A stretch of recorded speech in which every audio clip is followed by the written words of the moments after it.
جس کی کپڑے کی تجارت ہوتی ہے صبح ہوتے ہی اللہ اس کے جھولی میں اور اس کے سامنے کپڑا رکھ دیتا ہے. جس کے عطر کی تجارت ہوتی ہے صبح ہوتے ہی اللہ تعالیٰ اس کی جھولی میں اور اس کے سامنے عطر رکھ دیتا ہے. جس کی پتھر کی تجارت ہوتی ہے صبح ہوتی ہے اس میں مشغول ہو جاتا ہے. لیکن میں بہت سلام کرتا ہوں ان مردوں کو اور عورتوں کو اور پڑھانے والوں کو پڑھانے والیوں کو کہ اللہ کا شکر ہے صبح ہوتے ہی اللہ ہماری جھولی میں قرآن رکھ دیتا ہے.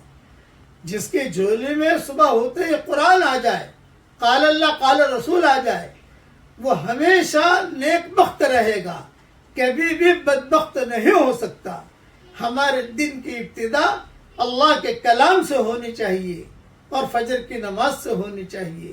اللہ تعالی ہم سب کو عمل کرنے کی توفیق عطا فرمائے.